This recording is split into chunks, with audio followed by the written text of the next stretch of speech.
Next, let's talk about ROI for a second. What is ROI really the best measurement that we have for gauging how successful our enterprise social networks are? Diane? So the ROI question is always a tough one, and everyone likes to bandy it about, and no one asks what the ROI of email is. That's the standard counter argument saying no one's running that number, but we all have it, right? And to some extent, new tools like enterprise social networks and communities are table stakes now in a way that they weren't before, and we see very much, certain platforms, things like WhatsApp. Things like Slack are finding their way in organizations and producing value whether people are expected to or not. Now, I believe I have a slide to show on this one. If you could, next slide, Jared. And so we see that if you look at trying to figure out the value of community, in our work at 7 Summits, we actually look at 3 different levels. The first level is one that almost every organization has today. It's the least valuable, but it shows what's happening in the community. Do I have adoption?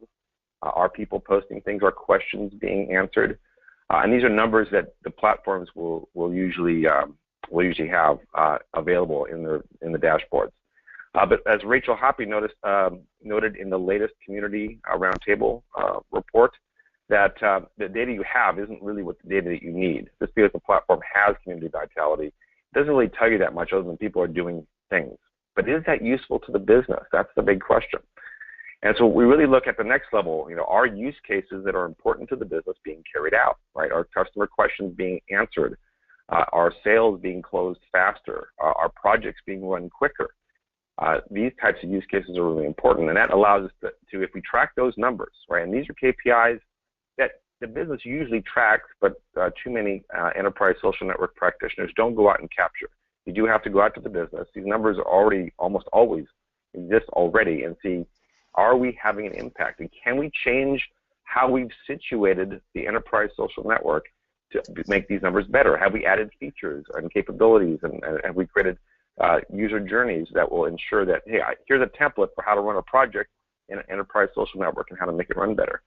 And so this measurement process actually allows you to optimize and get to that ROI, and that's these measures of business value that really matter, and we'll get the respect of the board of directors and the C-suite saying, here is our path from deploying this enterprise social network to actually moving the needle in our business. And if you have that clear line of sight, you can actually generate the ROI numbers.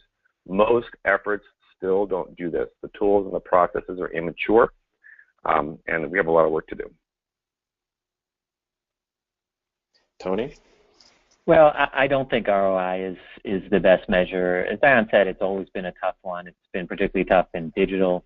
On the external-facing digital, obviously, you can get to top-line sales results and marketing efficiency and a number of things where the data matters. On the enterprise side, on the intra-enterprise side, very often in IT, it's the ROI has come in the form of headcount reduction, and that's clearly not the outcome we're looking for here. Instead, what we're looking for certain things around employee retention, employee engagement, employee satisfaction, and a whole number of other things that may not have a definitive ROI. And as Diane mentioned, there are sometimes value stories here, and sometimes you can trace it all the way up the value chain to better customer satisfaction, but not always. And that doesn't mean you shouldn't do it. So rather than ROI, we'd look at a different 3-letter acronym, CDB, cost of doing business. Diane mentioned this in passing around email, certainly telephone, the roof of your house. There are certain things that you just have to have if you're going to be effective, and you need to invest in them over time, or you start to suffer.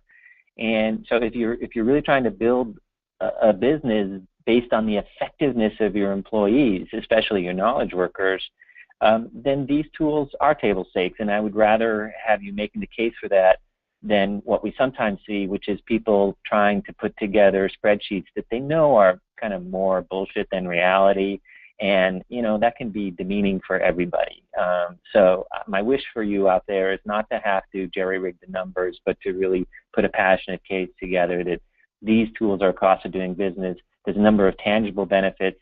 We've also identified, as you know, and Dion and others have, a whole slew of intangible benefits, and I think particularly engaging HR on this, where they've had to show the value of their work along similar lines, can be very productive here.